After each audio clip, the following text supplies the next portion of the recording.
Boa tarde a todos. Boa tarde. Boa tarde, Excelência.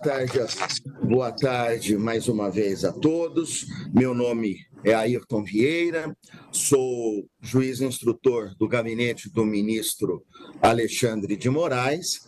É uma satisfação tê-los nesta audiência que estamos a começar na data de hoje.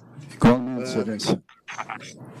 Eu agradeço, é uma satisfação vê-lo, doutor César Roberto Bittencourt, desde já. Um prazer. Agora, nominalmente, uma boa tarde Boa ao tarde, senhor. prazer. A satisfação é minha, muito obrigado. Doutora Lígia Cireno Teobaldo, procuradora da República, muito boa tarde. Boa tarde, doutor. Satisfação conhecê-la, tudo de bom. Igualmente, doutor. Agradecido. Tenente Coronel Mauro César Barbosa Cídio, muito boa tarde ao senhor. Boa tarde, Excelência. Ótimo.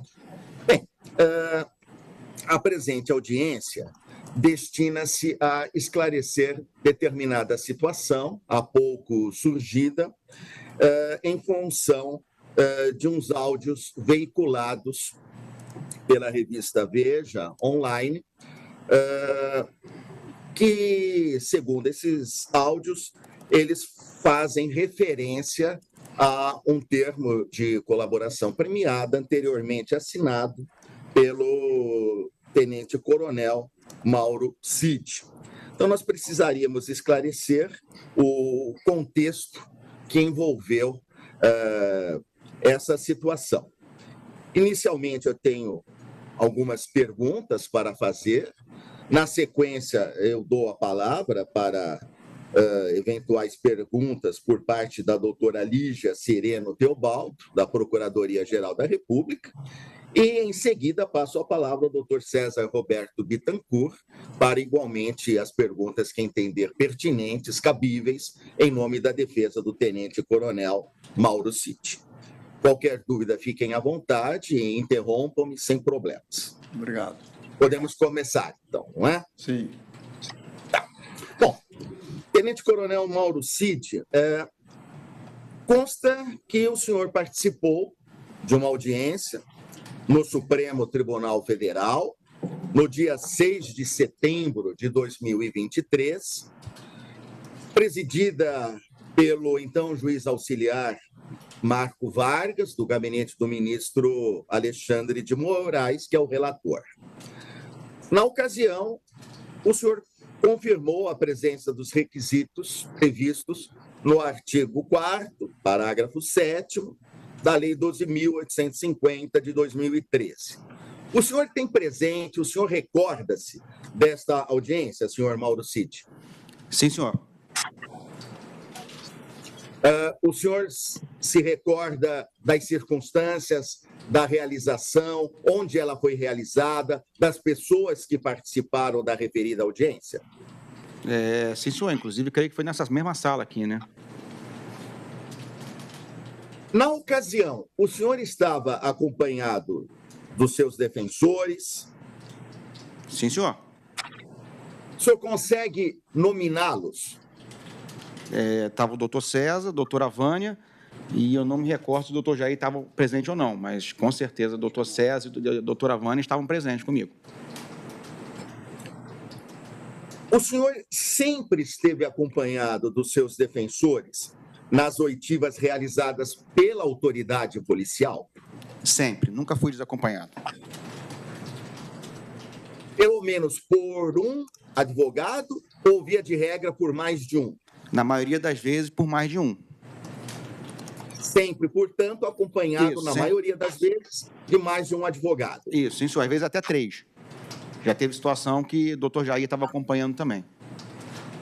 Porque eu tenho como advogados do senhor o doutor César Roberto Bittencourt, o doutor Jair Alves Pereira e a doutora Vânia Barbosa Adorno Bittencourt. Confere? Isso. Sim, senhor. Muitas vezes os 3 estavam acompanhando as audiências.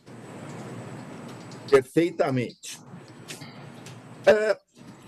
Voltando à audiência realizada nas dependências do Supremo Tribunal Federal, como o senhor disse, nesta mesma sala, nessa mesma sala onde o senhor agora se encontra. O senhor recorda-se das perguntas feitas pelo então juiz auxiliar.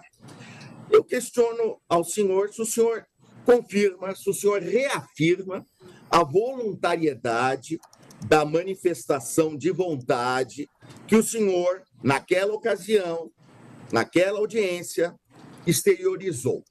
Confirmo e reafirmo, e a vontade continua sendo a mesma. Naquela audiência, presidida pelo então juiz auxiliar Marco Vargas, tudo o que foi perguntado para o senhor, especialmente quanto aos termos da colaboração premiada, da delação premiada, enfim, como assim se entender melhor, ficou claro, e o senhor reafirma agora que o senhor realizou aqueles termos de forma espontânea, de forma voluntária. De forma espontânea, de forma espontânea e voluntária. Ciente do que seria feita a colaboração. E reafirmo, não havendo pressão de nada do Polícia Federal, nem do Judiciário. Foi uma decisão pessoal minha. E que eu continuo com a mesma decisão pessoal. Acerca da espontaneidade, da voluntariedade, do que o senhor disse na ocasião, previamente o senhor chegou a conversar com seus advogados? Positivo, sim, senhor.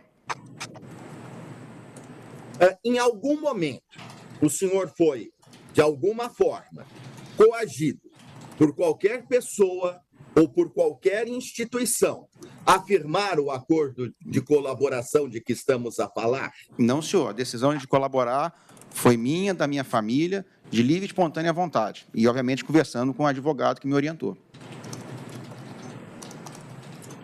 O senhor tem ciência dos termos da mencionada colaboração premiada, inclusive das cláusulas relacionadas às suas obrigações assumidas por ocasião da celebração de que falamos? Sim, senhor.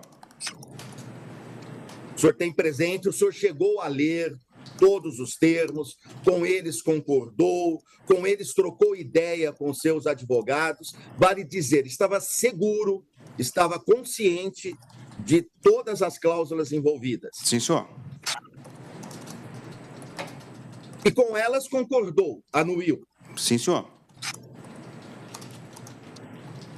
Bem, podemos, quanto a esse aspecto, quanto ao aspecto daquela audiência, quanto aos termos colocados na colaboração premiada, podemos deixar claro, de uma vez por todas, que tudo o que foi dito pelo senhor foi de forma espontânea, foi de forma voluntária, sem qualquer espécie de coação por parte de pessoas ou de instituições. Sim, senhor. Livre, espontânea vontade, decisão minha, da família, orientada pelo meu advogado, sem nenhuma pressão de nenhum órgão ou instituição. Bom, dito isso, recentemente veio a público divulgação por parte de uma revista, Veja Online, né, de determinados áudios, especificamente na data de ontem, 21 de março de 2024. O senhor soube desses fatos? O senhor tomou conhecimento? Sim, senhor. Tomei conhecimento pela imprensa na hora da publicação da revista. Dessa divulgação desses áudios, o senhor teve ciência única e exclusivamente a partir do momento em que a revista mencionada divulgou-os. Sim, senhor. O áudio ou a conversa que foi gravada, não sei me dizer muito bem, ela foi de forma de caráter privado, de maneira informal, um desabafo feito de maneira privada e particular.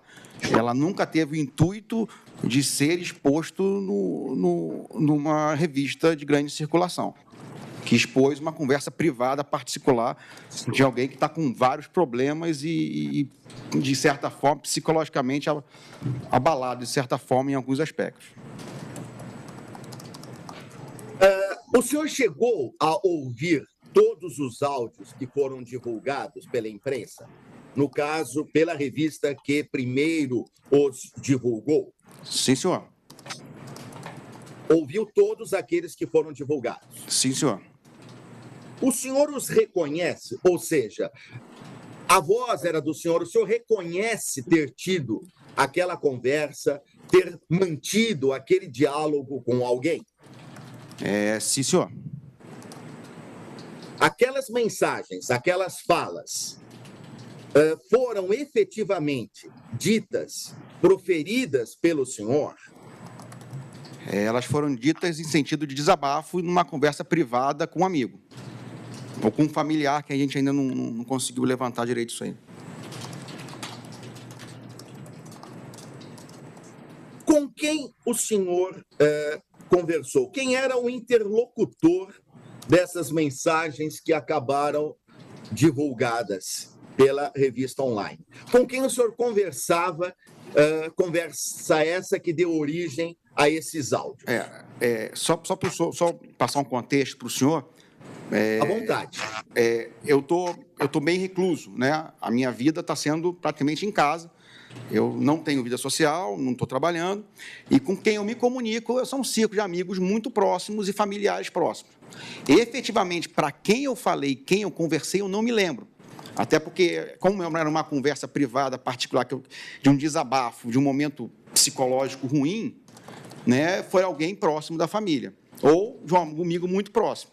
Então, a gente ainda não conseguiu identificar quem foi essa pessoa, né, que eu conversei, e porque esse meu núcleo próximo, dificilmente alguém teria a intenção de me prejudicar vazando notícias para a imprensa. E também meu núcleo próximo não tem contato com a imprensa, como eu também não tenho.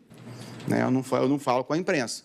Então, a gente está tentando ali dentro da família identificar ali quem possivelmente recebeu ou falou comigo, ou passou para alguém, se é que eu gravei um áudio, passou para um terceiro ou para um quarto, e aí isso foi meio cadeia de WhatsApp e acabou batendo na mão do repórter. Pelo que o senhor escutou, pelo que o senhor ouviu desses áudios, a conversa teria ocorrido pessoal, ou seja, pessoalmente, ou por intermédio de telefone, celular ou fixo? Possivelmente por telefone, porque eu recebo pouca gente lá em casa. Então, possivelmente foi por telefone. Acaso por telefone, poderia ter sido fixo ou, via de regra, celular? Não, via de regra, celular. Muito provavelmente celular. O senhor disse que o círculo de pessoas do seu contato social, o círculo de seus amigos, enfim, é um círculo pequeno, é um círculo reservado. O senhor poderia, por gentileza, nominar essas pessoas desse círculo? Tem meu irmão, tem meu cunhado, tem amigos próximos, assim, umas 10 pessoas ali próximas, mas de difícil dizer quem poderia ter sido, né? E nem quando eu conversei isso. Mas tem meu irmão, tem pessoal que está comigo do quartel, né, meus amigos militares, mais longa data, alguém ali da parte de equitação também, pode ter sido naquela linha, mas num ciclo muito, muito próximo de pessoas. De uma certa forma, o senhor já respondeu a pergunta que eu vou fazer agora, né? De toda sorte, assim mesmo eu tomo a liberdade de fazê-la. O senhor tem ideia da data, de que dia, ou mais ou menos há quanto tempo essa conversa teria sido mantida? Eu não sei, talvez, assim, talvez depois do indiciamento, eu não sei, porque é tudo clima de estresse, porque, se o senhor me permitir, antes, né? Esteja à vontade, esteja à vontade. Explicar para o senhor o que está acontecendo, né? Dentro desse contexto todo, eu, a família, a gente tem sofrido uma exposição midiática muito pesada. Isso, obviamente, prejudica a carreira, prejudica a amizade, prejudica tudo. Então, a gente está num momento, psicologicamente, a família toda muito abalada, né? Problemas familiares, problemas financeiros, E agora, esse mês, principalmente, uma situação que pesa muito para mim é a situação da minha promoção, né? Então, vem de uma família militar, 4 gerações no Exército, e não que o Exército tenha dito isso, mas os indícios todos mostram que eu não vou ser promovido agora, final do mês. Até grande parte do conhecimento disso vem pela imprensa. E aí a família vive, então isso para mim é coisa muito angustiante. Então, como eu não trabalho, estou em casa quase o dia todo, se eu saio, a imprensa está atrás de mim. Né? Hoje, por exemplo, tinha um repórter na frente da minha casa tirando foto da minha família, minha esposa entrando, minha esposa saindo. Então, a gente vive num ambiente muito pesado, está muito carregado para a minha família psicologicamente tudo isso.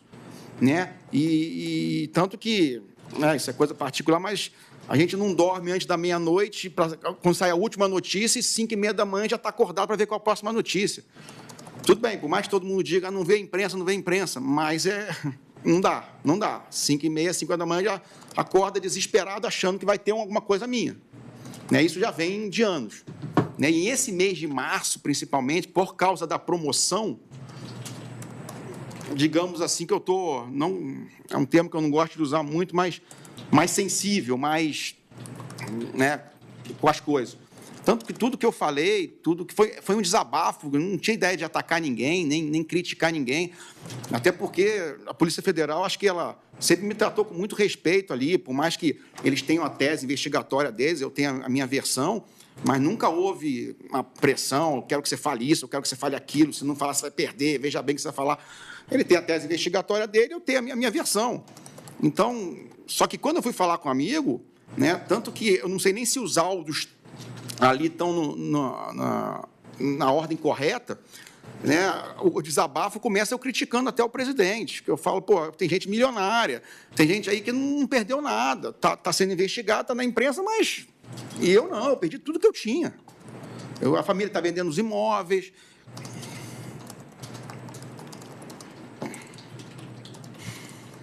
Eu não tenho minha carreira mais, coisas que são pesadas para a gente. E como eu não tenho nem para onde sair, eu não posso sair, a imprensa está atrás, o senhor, e nem mais direito a conversar eu tenho, porque se eu desabafo com um amigo, se eu grito com um amigo, no outro dia está na imprensa. Então, é mais ou menos... Tá. Tem um copo d'água? Não, tá bom. Tu aceita um copo d'água como foi oferecido para o senhor? Acalme-se e continuamos com calma. Pode relaxar. Relaxa um pouquinho.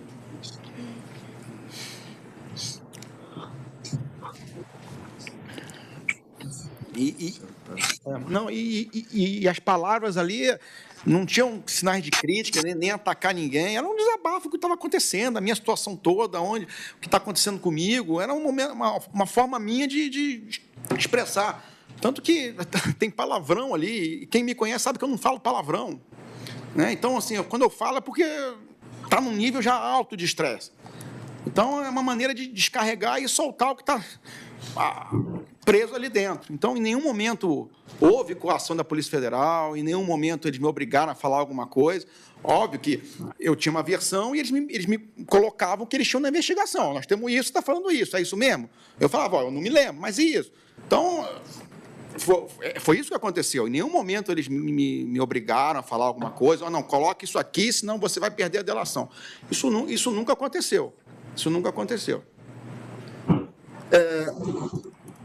Senhor Mauro Cid, até agora, o senhor falou, nós falamos do círculo de amizade, que embora restrito, mas o senhor mencionou familiares, um irmão, amigos, enfim.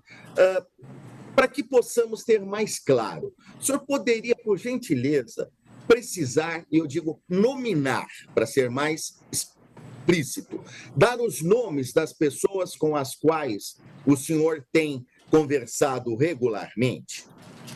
Sejam elas parentes seus, sejam elas pessoas, amigas suas, enfim, amigos seus, por gentileza, quais os nomes dessas pessoas com as quais o senhor tem conversado regularmente? Quem eu tenho conversado é meu irmão, Daniel Cid, meu cunhado, Gilberto Ribeiro, minha prima, Monique Cid, tem um amigo que é capitão, major do Exército, também é Rafael Maciel, tem os coronéis ali mais próximos da minha turma, Coronel Sobral, Coronel Lessa, né? Quem mais que eu converso ali? Tem um pessoal do hipismo, que minha filha faz hipismo, né? Um sargento, Tiago Ravia, que eu não acho que eu comentei com ele muito não.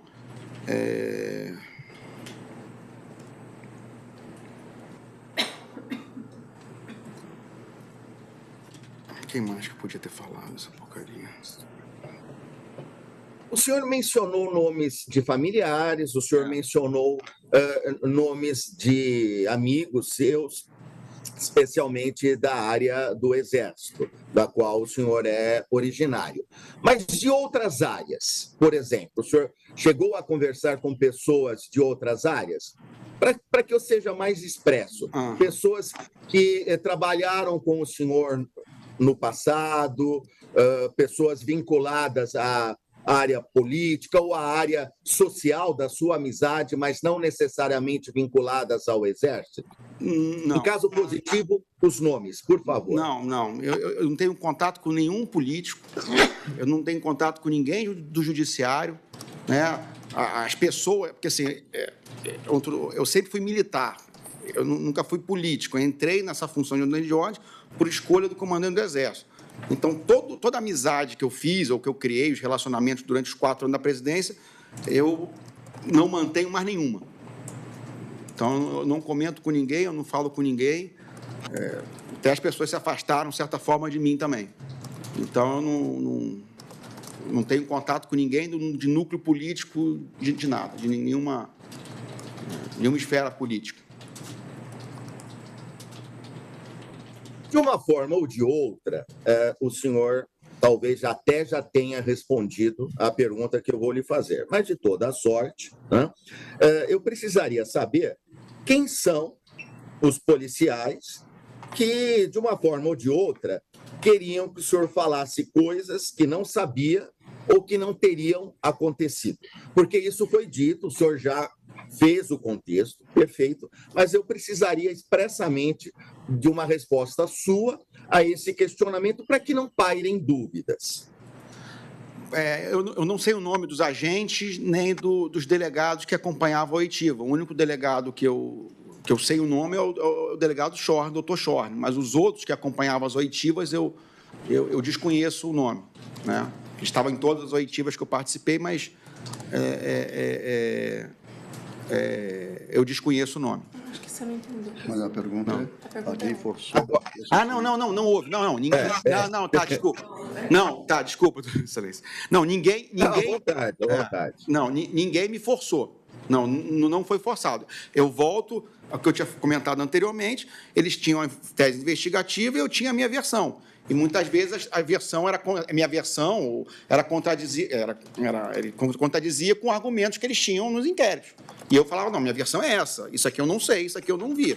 Pô, mas você não viu isso? Não, isso aí eu não vi. E isso aqui, você viu? Então, mas nunca houve nenhum tipo de coação ou eu quero que você fale isso e não isso. Né? O que realmente tinha é que eles queriam que eu lembrasse o que tinha acontecido, de uma ligação, de um evento, de uma reunião, com mais detalhes do que muitas vezes eu poderia dar, porque eu não me lembrava, ou porque realmente não aconteceu nada do que a tese investigatória, não sei o termo correto, estava seguindo. Permite, Excelência, só uma contribuição. Houve algum Pois não. Houve algum induzimento em resposta que eles queriam? Não? Houve algum induzimento? Nunca houve. O que tinha, eles me mostravam, você está falando isso, mas Ciclano disse isso, mas nós levantamos isso. Eu falei, não, mas isso eu não sei, e o que aconteceu foi isso, mas parece que aconteceu aquilo. Então, digamos que foi uma conversa interrogatória, uma investigação interrogatória que ele queria se aprofundar no máximo possível que ele podia. Né? Ou eu não sabia, ou eu não lembrava, ou então minha versão era diferente do que ele tinha imposto ali no coisa. né?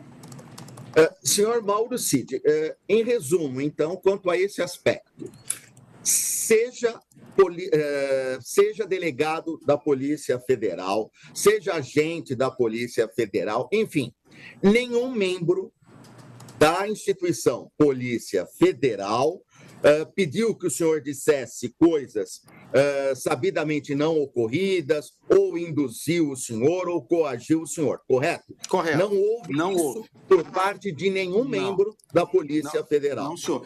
E meu áudio, como é um áudio de desabafo, muitas vezes a gente usa as palavras erradas, né? Porque o contexto era, eles não estão acreditando em mim. No contexto, né, eles não estão acreditando em mim. Eles têm uma linha investigativa e eu estou dizendo a minha versão, e eles não estão acreditando em mim. Então, foi um pouco nessa linha. Claro que a investigação tem outros fatos e o delegado tem a tese, tem todo o direito, a linha dele. Mas voltando e lembrando o que eu queria dizer realmente no áudio foi, assim, eu falei A e ele achava que é B, mas nunca... eu coloquei A. O que foi dito foi o que eu achava que era verdade. Eu não botei B para agradar ele ou agradar. Eu falei o que realmente aconteceu, sem mentir, sem omitir, sem faltar a verdade. Senhor Mauro Cid, no áudio, lá pelas tantas, há uma passagem, daí porque eu quero saber qual é a versão, aspas, verdadeira, fecha aspas, né? De a qual fato o senhor se refere quando, no áudio, consta que o senhor teria contado, o senhor fala isso, pelo menos, que o senhor contou alguma coisa aos policiais e eles não teriam acreditado. Que coisas eram essas que o senhor contou aos policiais e que eles não acreditaram? E qual seria o fato verdadeiro, afinal de contas? Assim, por exemplo, não vou lembrar tudo, mas, por exemplo, ele disse que teve uma reunião que aconteceu na casa de fulano de tal. Aí ele queria saber o motivo da reunião. Eu falei, não, o motivo da reunião era encontro de amigos, né? O fulano de tal estava na cidade, quis cumprimentar o general. Aí, não, mas não pode ser só isso. Mas peraí, não é possível que um general... Então, eles tinham outra linha argumentativa, né, do que eles estavam investigando, e a linha que eu estava trazendo, da minha versão dos fatos, era outra, né? Então, em alguns momentos lá aconteceu isso, porque ele achava... E até porque, não, mas isso é estranho, como é que alguém vai reunir segunda-feira à tarde para fazer isso? Então, aí eu explicava, não, a gente reunia à tarde por causa disso. Então, volto a dizer, sempre, até na cordialidade, né? Sempre foram, né? Eles estavam trazendo os fatos do que eles estavam investigando na versão deles. Eu não lembro se teve outro detalhe. Não, está correto. Perfeito. Senhor Mauro Cid, ainda quanto a uma determinada específica passagem nesses áudios divulgados ontem, o que o senhor quis dizer, qual foi a intenção de, aspas, narrativa pronta? Eles tinham uma narrativa pronta, fecha aspas. O que era? Porque já tinham... Desculpa que eu não conheço os termos. Já tinha uma linha de investigação. Tanto que até o próprio delegado falou, nós te ouvimos por último para você poder tentar fechar o nosso quebra-cabeça. Então, quando eu falei narrativa pronta, ele já tinha uma tese já construída. E eu entrei ou para corroborar ou para... Foi ouvido por último agora. Não, por último agora. Então, agora, estou falando desse depoimento de dia 11 de março, se eu não estou enganado. O outro depoimento, não. O outro depoimento eu falei primeiro, que foi o que deu início à colaboração. Mas nesse último depoimento, todos foram ouvidos, né? Todo mundo foi ouvido, todo mundo que foi preso, fizeram busca e apreensão, e por último, ele me ouviu. Então, quando eu falei que já tinha uma narrativa pronta, é que ele já tinha a tese toda dele montada, né? E aí eu ia encaixando ali para complementar e fechar os buracos, em que mais que eu poderia colaborar dentro daquela linha de investigação, né? Senhor Mauro Cid, ainda quanto a uma das passagens do questionado áudio. Qual as aspas, sentença pronta, fecha aspas, que o senhor afirma que o ministro relator tinha. Lá pelas tantas, o senhor afirma, no áudio, pelo menos, assim está, que o ministro relator, ministro Alexandre de Moraes, tinha uma sentença pronta. Que todo mundo, também o senhor coloca, entre aspas, quem é esse todo mundo? E que denuncia e prende todo mundo. Denuncia quem, prende todo mundo, quem? Essa é a explicação que eu peço que o senhor forneça, por gentileza. Doutor, essa eu acho que é um termo que todo mundo usa quando não tem o que falar. Porque o cara está desabafando, está nervoso, está irritado, quer chutar a porta e acaba falando besteira, e genérico, todo mundo. E, né, acaba saindo coisas que não era para ter saído. Tanto que é todo mundo, é tudo, né? É sempre, nunca. Né? Então, acaba saindo palavras que às vezes, é o que se refere à palavra quando a pessoa está desabafando, está reclamando da vida, está desgostoso, né? Que era exatamente o meu sentimento, que é um sentimento que já vem há um tempo já. Né? Então, por causa da situação que eu estou vivendo. Então, como eu falei, foi mais um desabafo, uma maneira de falar, pô, estou me dando mal, tá tudo ruim para mim. Então, por isso que as palavras genéricas, né? Todo mundo, né? Tudo pronto. Né? Então, acaba sendo utilização de palavras numa conversa privada com um amigo que está lá te escutando. Né? Então, por isso não tem nenhum fato específico que eu possa dizer, comprovar isso que eu falei. Por isso que eu digo que são palavras de desabafo. É que eu vou dizer que um desserviço que a Veja faz a tudo, ao inquérito, à preservação da segurança da minha família, à cabeça das minhas filhas, né? E por aí vai. O senhor afirmou também que, aspas, todos se deram bem, ficaram milionários, fecha aspas. Quem são esses todos que se deram bem? Quem são essas pessoas? Quem ficou milionário? De que forma ficou milionário? Enfim, por gentileza, essa passagem agora que eu peço que o senhor não só contextualize, mas explique. Assim, é um pouco um sentimento, não vou dizer que eu estou me sentir abandonado de alguma forma, mas, obviamente, eu estava falando do presidente Bolsonaro, né, que ganhou Pix, aqueles negócios todos, né, e falo também, né, dos generais ali, que todo mundo que está envolvido está na reserva, né, todo mundo que está envolvido ali, né, da investigação já está na casa dos seus 60 anos, 70 anos, já teve sua vida toda, já atingiu todos os seus objetivos de vida e agora estão sendo investigados. E, no meu caso, não. Né? Até eu falo palavrão lá, né? Eu perdi tudo. Estou com 45 anos, venho de uma família, né, quarta geração de militar numa família e que estou vendo minha carreira desabar na minha frente.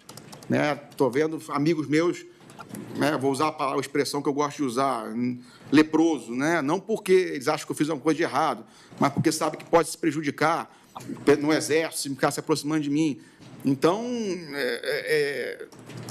e eu falei do político também, né, que os políticos, né, a exposição para o político é até boa, porque sai na mídia, depois ele se elege. Né, e eu não sou político, eu não sou militar, eu não quero ser político, eu quero ter minha vida de volta. Eu não consigo ter minha vida de volta nem de conseguir ir na esquina. Hoje, eu botei a cara para fora de casa, estava o repórter tirando foto da minha casa, minha esposa chegando e tirando foto da minha esposa. Então, assim, eu acho que isso tudo transcende até mesmo a investigação. Entra na parte pessoal, da parte de mídia, né, que maltrata a gente 24 horas, meu nome não sai na imprensa, todo dia tem um troço, todo dia tem um troço. Então, esse troço psicológico ali, você está... eu estou enclausurado, eu não estou saindo, né, não estou indo para lugar nenhum, porque onde eu vou a imprensa está querendo ir atrás. Então, você fica agoniado, você fica abafado, eu não estou trabalhando, eu não tenho, né, para quem explodir, digamos assim, né? Inclusive, engordei mais de 10 quilos, né? Vou ter que voltar a correr. Então, é isso, foi um grande desabafo disso, que vem desde... E esse áudio, esse lado especificamente, né, eu falo do outro lado, né? Eu falo de pessoas que, teoricamente, tinham que estar me apoiando, me dando sustentação, digamos assim, mas que não. de alguma forma, mas sem criticar ninguém. De novo, nem atacar ninguém. Um desabafo para um amigo, né? Ao fim e ao cabo, ao menos de minha parte, tá? Antes que eu abra a oportunidade para a Procuradoria-Geral da República para a sua defesa. Em resumo, completamente rígidos, espontâneos, voluntários, verídicos, os termos que o senhor fez constar na sua colaboração premiada, na sua delação premiada, enfim, que o senhor reitera agora. Reitero agora, sempre de forma voluntária e espontânea, né, de livre decisão minha, da minha família, nunca omitindo nada, contando a minha versão dos fatos, isso em todos os depoimentos que eu participei. Desde o dia da minha prisão, quando eu fui preso, eu entreguei meu telefone, eu desbloqueei o telefone, eu entreguei todas as minhas senhas, eu nunca coloquei nenhum empecilho à investigação. Quando o delegado chegou lá, eu desbloqueei meu telefone, escrevi a senha no papel, está aqui a senha do meu celular. Então, eu sempre fui extremamente colaborativo em todas os meus depoimentos, antes da colaboração e durante a colaboração, toda vez que eu fui chamado, eu fui extremamente, e fui de forma voluntária, né, nunca fui obrigado, sempre com meus advogados, sempre com meu livre-arbítrio e decisão minha e da minha família. Agora, definitivamente, caminhando para o encerramento. Tá? Eu tinha feito umas anotações aqui e, de uma forma ou de outra, repito, nada obstante, o senhor já tenha respondido algumas, mas para que eu fique com a minha consciência tranquila e o senhor também tenha toda a oportunidade de, enfim, de falar o que bem entender. Voltando um pouquinho ainda na questão do áudio, o senhor disse também que a cama está toda armada, né? Que os bagrinhos estão pegando 17 anos. Os mais altos vão pegar quanto? Quem são esses mais altos? Eu preciso saber, eu pergunto para o senhor, né? E a quem o senhor se referia? Enfim, contextualizando. O contexto geral é aquela uma reclamação genérica do que está acontecendo. Cada vez que você vê um elemento lá sendo preso a 17, 15 anos de prisão, você toma um susto, porque se estão acusando o pessoal mais alto, eu digo os generais, o pessoal está sendo investigado, né? O que vai acontecer com essas pessoas? Né? Então, esse que era o sentimento de caramba. Né? Se o pessoal de baixo, né, que seria o de baixo, está tomando 15, 16, 17 anos de prisão, quanto que o pessoal de cima, que está sendo chamado de planejador, de financiador, vai pegar. Né? Então, é desabafo, preocupação com o futuro, preocupação com o que vai acontecer, né? E até a tensão diária que a família vive, que não são só eu, é a família, são 3 filhas, né? Pai, mãe. E outra coisa que eu falei no áudio, que também pesa demais. Nessa investigação toda, eu fui o único que tive a família toda exposta pela imprensa, não pelo judiciário, mas pela imprensa. A imprensa revirou minha vida toda, revirou até a vida do meu irmão, da minha irmã, que não mora nem no Brasil, né? Expôs tudo, minha filha, expôs áudio da minha filha, teve o jornal Metrópolis, expôs o áudio da minha filha, que também, como vazou esse meu áudio, alguém vazou um áudio da minha filha, né? Que ela conversando com uma amiga, onde ela diz que não tinha que ter intervenção militar nenhuma, que era coisa, obviamente, que ela ouvia em casa, né? Mas vazou, estava na capa do Metrópolis, ficou lá meia-manhã com o áudio dela. A menina de 15 anos chorando em casa, porque que não estava indo para a escola, porque, né, até a professora lá tuitando coisas contra mim no coisa, ficou com quase um ano sem ir para a escola. Chorando em casa, achava que estava me prejudicando. Então, assim, não sou só eu que estou sofrendo com isso, é eu e toda a minha família. Né? Então, quando eu falo que eu estou recluso, porque eu não quero trazer mais problema, mas parece que a imprensa não me larga, parece que qualquer coisinha minha eles querem vazar, que não sei por que eles acham interessante, ou sei lá quem, né? Então, esse clima todo que a gente sente isso aí. A gente vê o pessoal sendo condenado a 17 anos, e aí? Né? Você olha aquela pressão toda, família, a mídia fala um monte de besteira, e não adianta, né? A mídia social, todo mundo lê, todo mundo sabe, por mais que minha filha tenha 15 anos, ela sabe o que está acontecendo. A minha mais velha tem 19, né, é um pouco mais madura.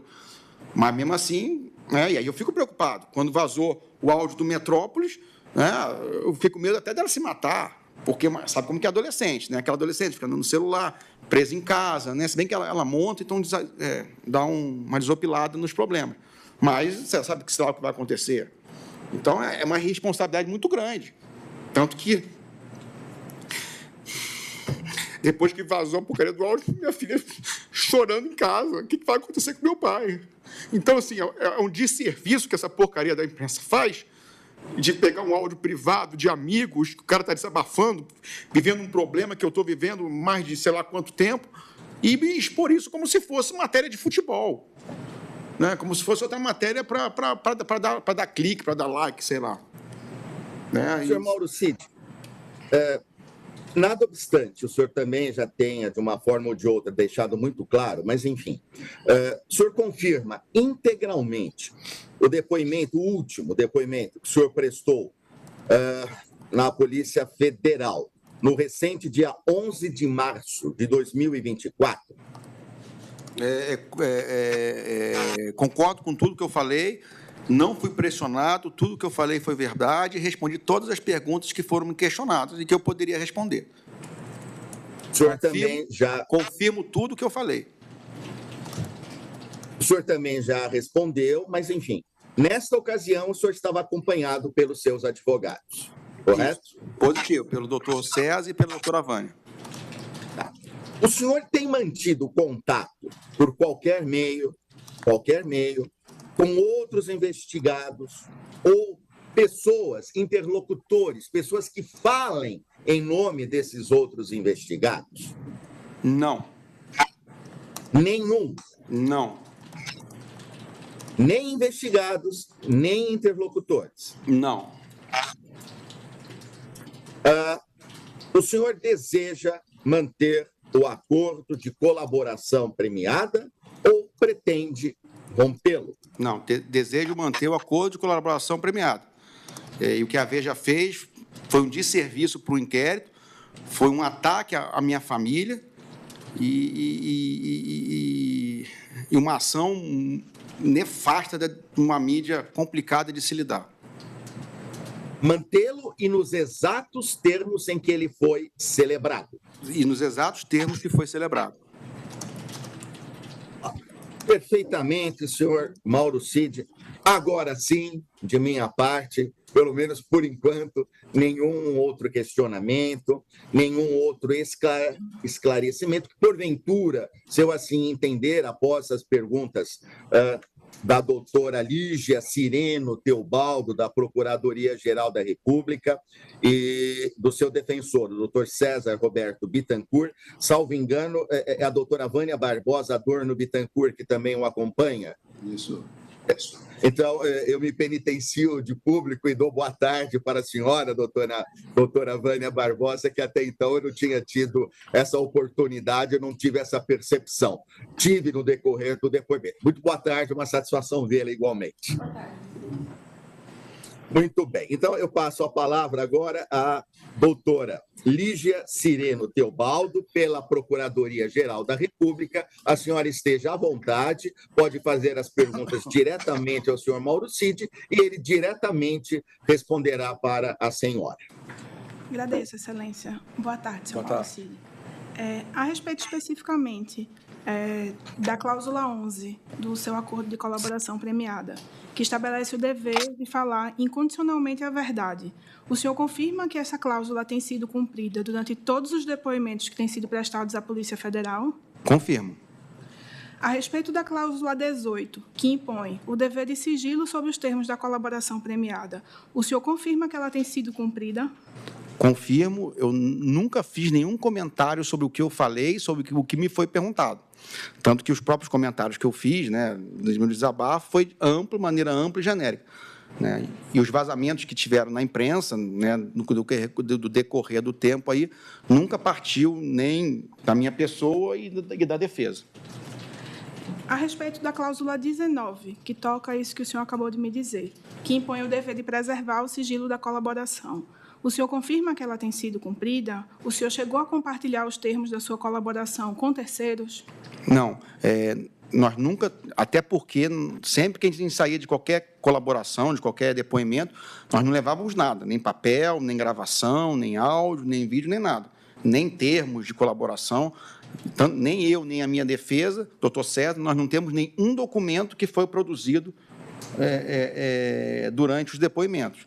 E nem mesmo comentamos com ninguém o que foi perguntado, o que foi dito. Os vazamentos que estão acontecendo são vazamentos, né, oriundos de outros órgãos, de outras pessoas. A respeito especificamente da cláusula 21, que estabelece que o acordo poderá ser rescindido se o colaborador descumprir qualquer cláusula a que se tenha obrigado, o senhor chegou a descumprir, de alguma forma, os termos da sua colaboração premiada? Não descumpri nem os termos da colaboração, nem mesmo os termos impostos pelo ministro Alexandre de Moraes. Né? Os horários de reclusão em casa, de final de semana, locais que eu posso ir. Né? Inclusive, né, é fácil checar isso aí, eu quase não saio de casa. Raríssimas vezes eu saio de casa. Estou satisfeita, excelência. Obrigada. Obrigado eu, doutora Lígia Cireno Teobaldo, se manifestou em nome da Procuradoria-Geral da República. Passo a palavra agora aos doutores Vânia Barbosa Adorno Bittencourt e César Roberto Bittencourt. Estejam à vontade, da mesma forma, por gentileza, podem perguntar diretamente ao senhor Mauro César Barbosa Cid e ele diretamente responderá para os senhores. Obrigado, excelência. Vou cumprimentar os funcionários, cumprimentar a doutora procuradora, né, pela elegância do tratamento, o nosso constituinte, Coronel Cid.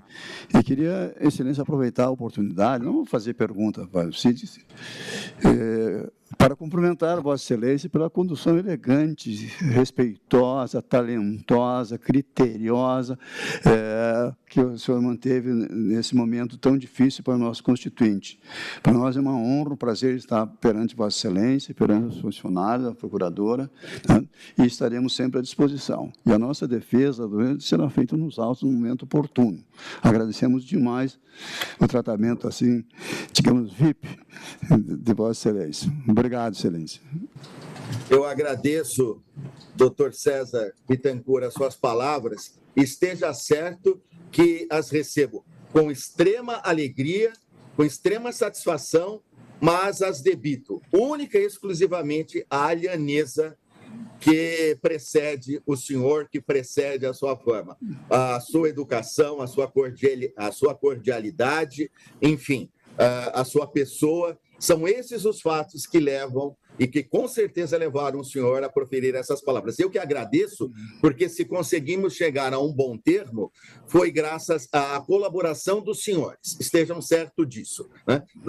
Todos participaram de uma forma muito educada, muito gentil, muito elegante. E eu agradeço em nome próprio e em nome de todos a colaboração dos senhores que estiveram presentes, e agradeço também, na oportunidade, os funcionários do Supremo Tribunal Federal que estão a propiciar a condução desta audiência.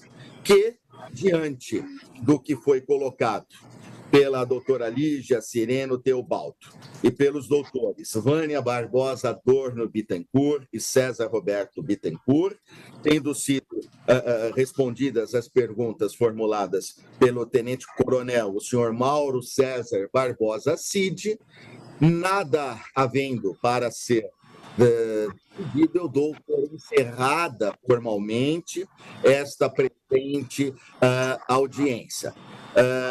Eu vou, na sequência, deixar claro um termo de audiência, pediria que os senhores pudessem lê-lo, pudessem, eventualmente, fazer uma ou outra alteração, que assim for necessária, possamos assiná-lo. Eu apenas vou circunstanciar em voz alta o termo de audiência para fins de constatação. Então, aos 22 dias de março de 2024, às 13 horas, na sala de audiência do Supremo Tribunal Federal, sob a presidência do magistrado instrutor do gabinete do ministro Alexandre de Moraes,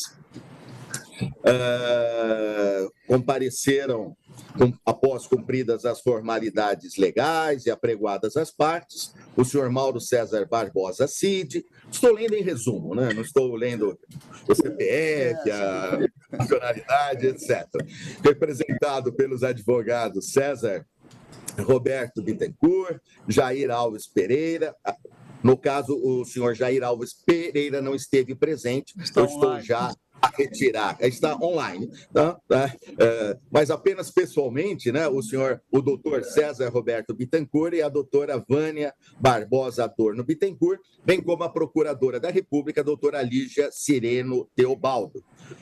Eu circunstanciei qual a finalidade da presente audiência, fiz as perguntas, eu faço constar as perguntas que foram feitas, né, para o senhor Mauro César Barbosa Cid, constando também que, após as perguntas formuladas pelo juiz instrutor, foi aberta a palavra e dada a oportunidade para que a doutora Lígia Cireno Teobaldo, em nome da Procuradoria-Geral da República, pudesse fazer, como de fato fez, as perguntas que entendeu necessárias e pertinentes. Após o questionamento por parte da doutora Lígia Cireno Teobaldo, foi concedida a palavra aos doutores Vânia Barbosa Adorno Bittencourt e César Roberto Bittencourt, que pela defesa do senhor Mauro César Barbosa Cid, puderam manifestar-se da forma como entenderam por bem. Feitas as perguntas, respondidas todas, por parte tanto do magistrado instrutor, por parte da Procuradoria-Geral da República, por parte da defesa, nada tendo para ser decidido nesta audiência, eu dei por encerrada e determinei a lavratura do presente termo de audiência. Correto? Peço apenas que os senhores, por gentileza, possam ler, fazer eventuais correções necessárias, assinar. Está gravando. Eu fiz só um resuminho das respostas muito rápido do que eu respondeu, mas para vocês darem uma leitura dinâmica, Excelência. Mas com todo o tempo necessário, por favor. Tem uma copa. Põe ainda nessa? Tá, obrigado.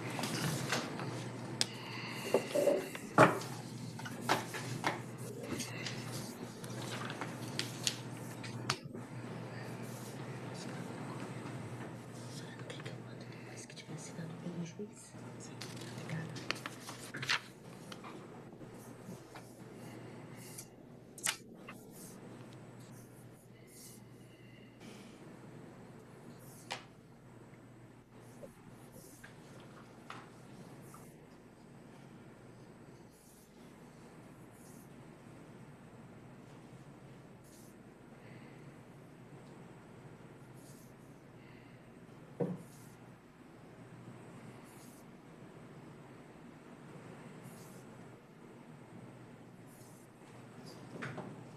Você não quer que eu mando depois que tiver assinado pelo juiz?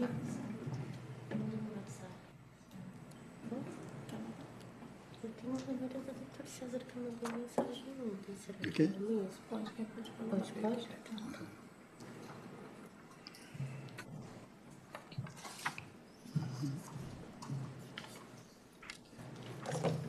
Essa é a segunda.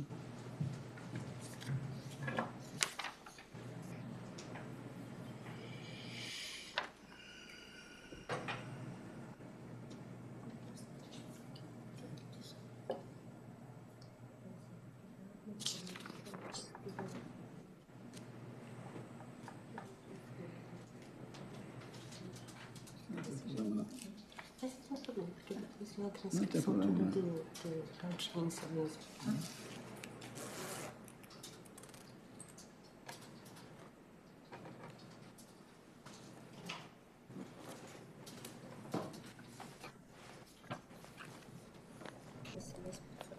ao ato. Depois a gente junta a transcrição. Pouco juiz assinado, eu mando para o senhor começar, tá bom? Mando para a doutora. Deixa eu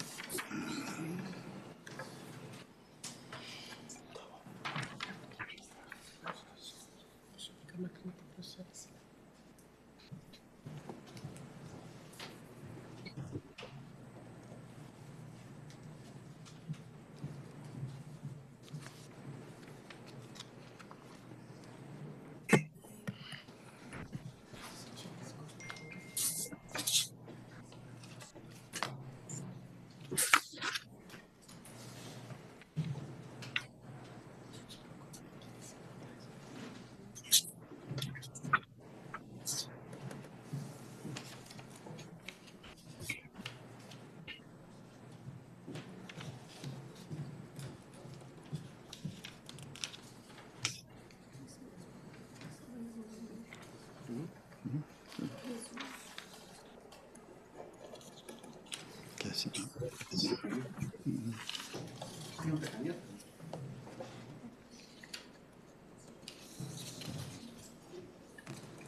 Ayrton Vieira.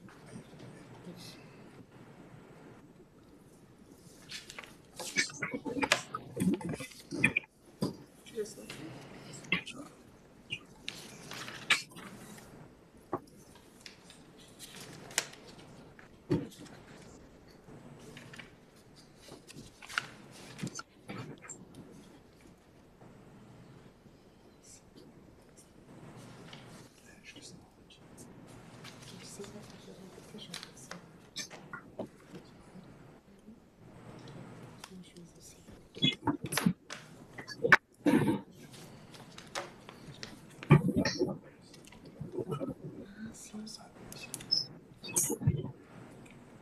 Pode entregar.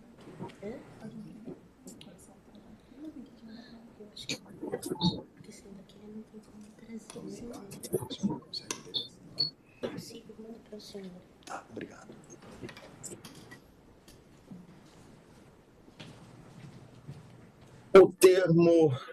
O termo de audiência foi assinado por todos pelo senhor Mauro César Barbosa Cid, correto? Sim, senhor.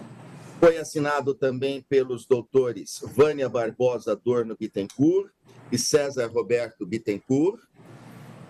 Foi assinado também pela doutora Lígia Sireno Teobaldo, pela Procuradoria-Geral da República. Todos assinaram? Sim, doutor. Eu vou assinar na sequência. A audiência em si já está encerrada, o termo de audiência já foi devidamente assinado.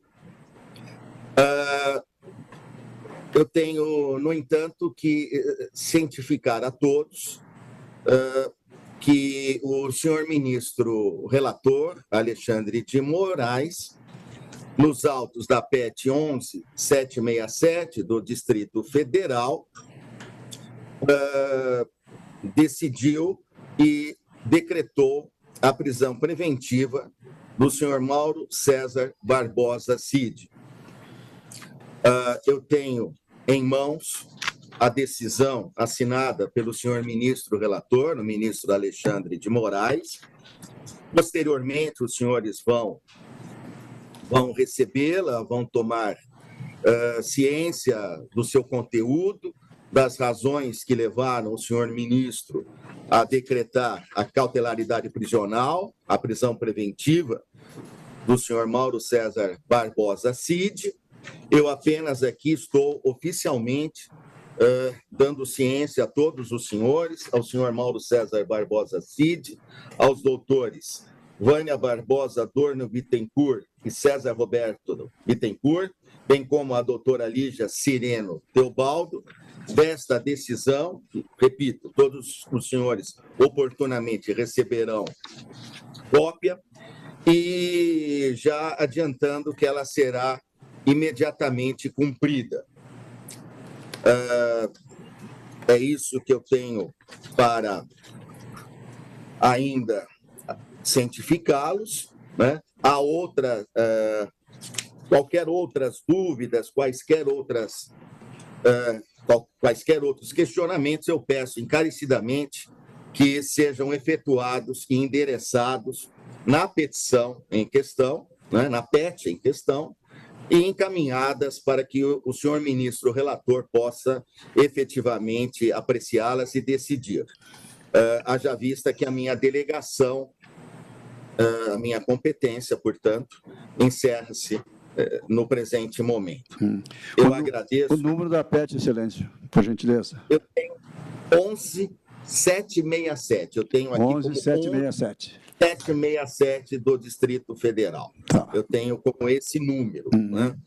Obrigado. De toda a sorte, imagine, doutor César Roberto Bittencourt, de toda a sorte, repito, quaisquer dúvidas, quaisquer requerimentos, eu peço que sejam devidamente encaminhados ao senhor ministro relator, para que, efetivamente, por óbvio, ele possa apreciar. Exato. E a minha delegação encerra-se nesse momento, aqui para essa finalidade. Eu fico muito agradecido, agradeço especialmente a compreensão dos senhores, a atenção. Oxalá sempre fosse assim.